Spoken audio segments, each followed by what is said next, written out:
I just got back from an 8-day trip to Colombia, and in just a few days, I'm going on a 21-day trip to Iraq and to Thailand. So what am I gonna bring on these long haul flights? I'm gonna be traveling to Iraq. Is gonna be almost 30 hours of travel time. So when you travel for that long, what do you bring in your backpack?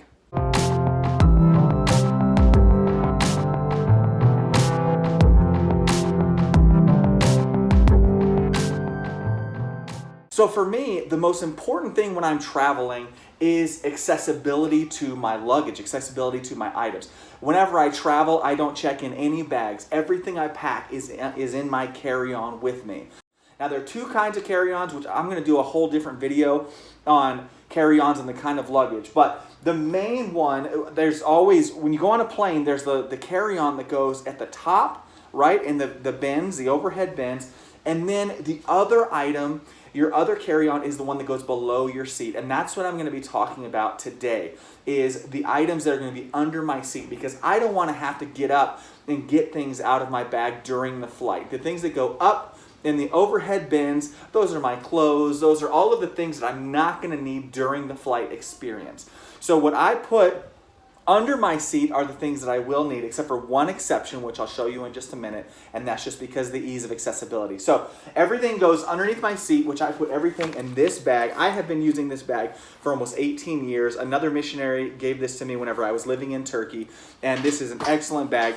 But I want to show you, whenever you're packing for your flight, you need to think about the accessibility of how, whenever you're sitting down in those little cramped seats, how are you going to get to your stuff? I used to make the mistake all the time of I would pack things, and I would pack based on how things would fit the best in the bag, just aesthetically. You know, you put your bigger things on the bottom and lighter things on the top, which often works. But what would happen was, in the middle of my flight, I would think, oh man, I need that. And then I couldn't get to it, because if you've ever tried to pull out a backpack like this from underneath your seat, it is difficult, and it annoys the person next to you, and especially if they're sleeping, you don't want to be nudging them and waking them up and making them upset. So you want to make sure everything's accessible. Now, the first thing I want to say is this backpack. Now, if I were to buy another backpack, I would buy one just like this, because this backpack here, it has a pouch here on the top. So you want to get a close look here. This is really dirty because I've been using it for a very long time. But you see this pouch here, this is like the most important pouch on your flight, right? Because this is the easiest. Whenever you're sitting there in your seat, this is the one that is so easy to just zip and lift up and grab whatever you need to grab. The other key pouch is this one on top. This is equally as important. It's a little bit more difficult to go to, but this is where I usually will keep like my boarding passes and my passport and things like that. The first item that we're gonna bring is our water bottle. You wanna make sure that you have some water in there, because all they give you is like one little cup. I usually bring several of these black pens. The reason why, one, they get lost so easily, and two, someone is always going to ask you for one whenever they see that you've got one. So it's easier just having to pass them around. So you want pens. The next thing you're going to want is deodorant.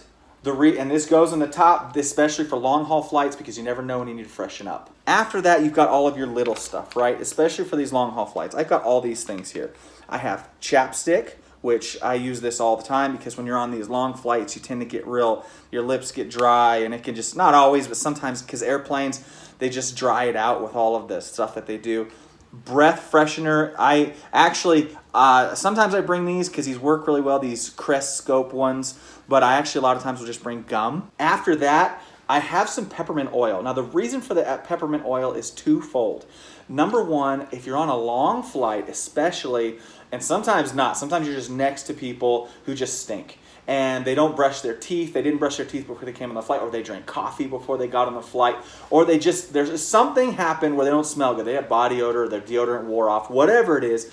So this is actually an amazing little thing to carry around. Put this right underneath your nose, or even inside your nostrils, just a little bit. You don't want to put a lot, and it will just kill that smell, at least temporarily. Another option for that is a Vicks Vapo Rub. Now, the problem with Vicks, for some reason, I've had airport security take this from me in the past, so I started bringing the essential oils, the peppermint oil, because they've never taken this from me.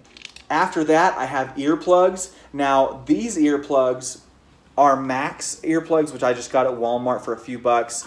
And it comes with a whole bag of them, and they comes in this little case. They're really awesome when you're on a loud flight.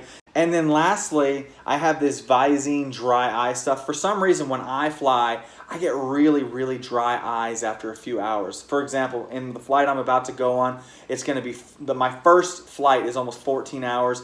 My eyes are going to be super dry, so I bring these along with me.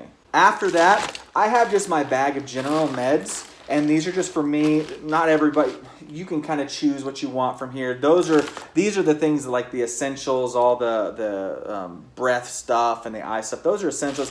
These are things I don't use very often. A lot of these you can't even get in the States just because they're here in Panama or some other country like Gas3 Hill, which the box is actually empty. I just got back from Colombia, so I haven't unpacked everything yet. I get stuff for my stomach because sometimes whenever you're flying, especially on long flights, the pressure changes and the way that the food reacts with your body is a little bit different. So it's good to have things for your stomach. Some people will get nauseous, some people get stomach ache, some people get really gassy. And so I like to bring things for everything that could possibly go wrong. I've got diarrhea pills, nausea pills, all kinds of stuff. Now, I don't bring sleeping pills. Some people like to bring stuff to help them sleep. I don't bring anything to help me sleep because I like to be alert, and especially if I'm going to have a layover in between, I don't like to wake up and be groggy whenever I have to go through my layover. So make sure you bring any kind of meds you may need. Sometimes I bring an inhaler because I have very mild asthma sometimes, and just being on a plane around, if someone's wearing perfume really bothers me. So if people are wearing a lot of heavy perfume or cologne, then sometimes I'll have to break out the inhaler. Not very often, but it's good to have it just in case. Okay, now for snacks. Snacks are something that really, and I may do another video on this another day, snacks are not the greatest thing to have on a flight, even if you're on, now a short flight is okay, but if you're going to be on a long haul flight, I really recommend snacking as little as possible, because what happens is if you eat a lot of different kinds of foods whenever you're flying, your whole body like compresses because of the cabin pressure.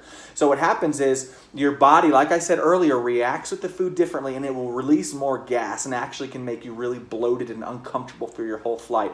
So I really recommend that you eat as little as possible. It's okay to eat airline food. It may not be the best, but usually oftentimes, I should say, many airlines design it so that it doesn't have that same effect on your body. That's why the portions are smaller, because it just is you may be a little bit hungry, but you'll be much more comfortable. Now, I like to bring granola bars. These ones are all squished from the Colombia trip. I bring some granola bars, some peanuts, some small things that I can just munch on while I'm there. I definitely don't recommend bringing like anything that has a lot of grease or anything that has a lot of flour. There's something about flour that really can mess with your body whenever you're flying, like pretzels. I love pretzels.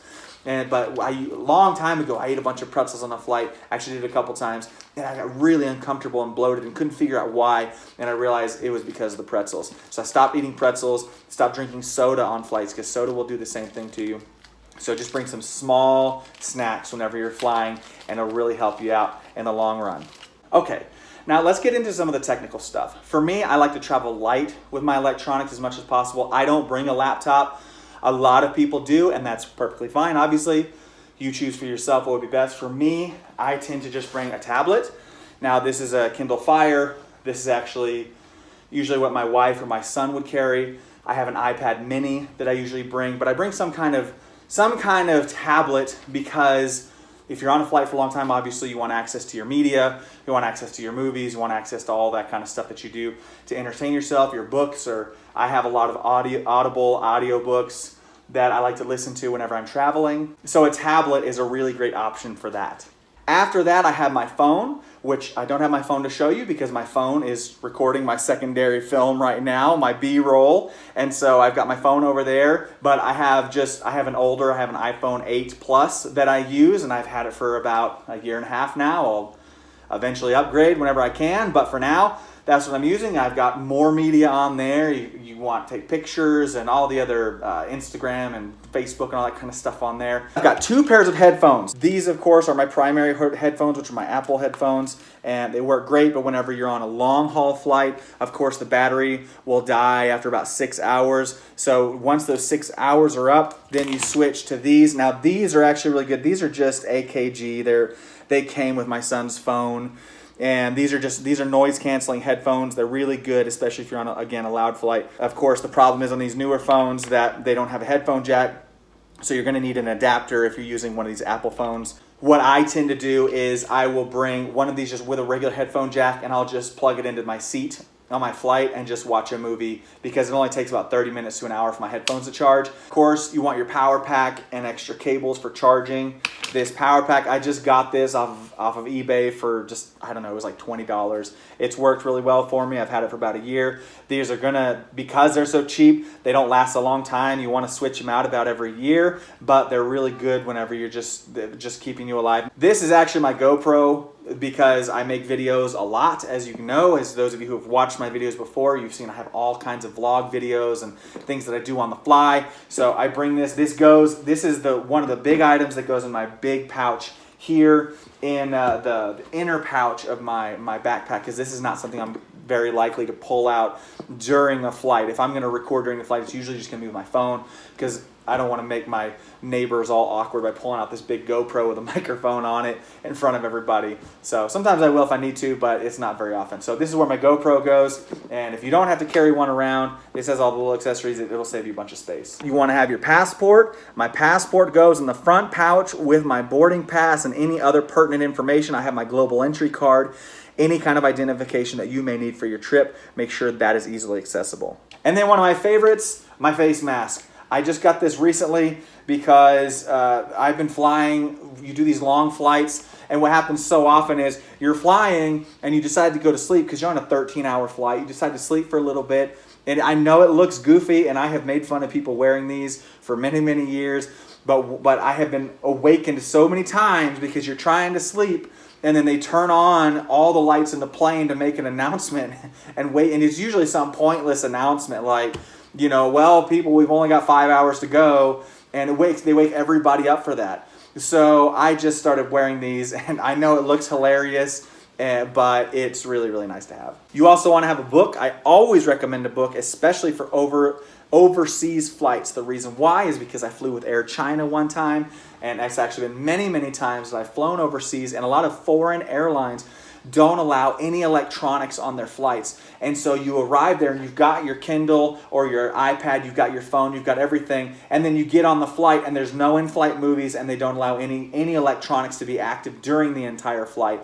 So you want to make sure you have something. My wife likes to bring puzzle books and stuff like that. Make sure you've got something to read, something that isn't electronic to keep you entertained if you need to. I've got here, of course, another thing I didn't bring for many, many years, but just being on those long flights and getting old, you gotta have a neck pillow, man.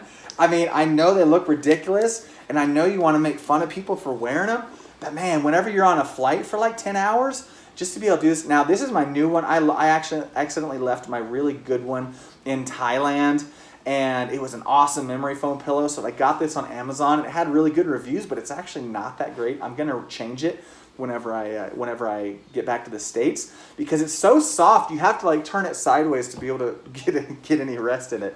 But bring a neck pillow on a long flight. And finally, this is a totally optional thing that you can bring.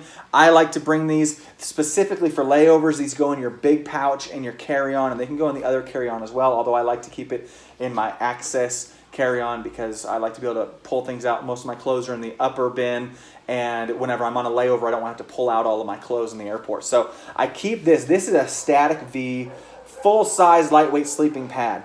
This may seem ridiculous to bring, but I'm about to go on my trip. I'm going to have a 9-hour layover in the Istanbul airport, and I don't want to leave the airport, but I don't want to just be sitting for 9 hours. So having a self-inflatable sleeping mat that you can pull out and just be able to lay down and camp out on, it is a lifesaver. So I really recommend bringing one of these lightweight sleeping mats, even if it's just for the layovers. It is worth it whenever you're that tired. When you get off a plane, when you get off a 13-hour flight, I don't care how excited you are, you're going to be tired. And the idea of just laying on a tile floor, which usually airports are tiled, you don't get, sometimes you're lucky and there's some carpet, but often it's just tile. And if you have carpet, it's really thin and uncomfortable. So having one of these are really nice to have. I hope this video has been helpful for you. If you've liked it, please like and subscribe, and you want to hit the bell button so that you get notifications. I upload a lot of videos, and a lot more travel tip videos are on the way. And I've also got my vlog videos of myself and my family. We're missionary, so we do a lot of ministry. Also, if there's anything I missed, put it in the comments below. I'd love to hear what other people bring on their travels, what other tips and tricks that you have. I'd love to hear from you, hear your comments. If there's anything you would like me to make a video about, let me know, and I'll be more than happy to do a video if I can, if it's a topic that I can cover. I'd love to. So be safe, travel well, and there's more adventure coming.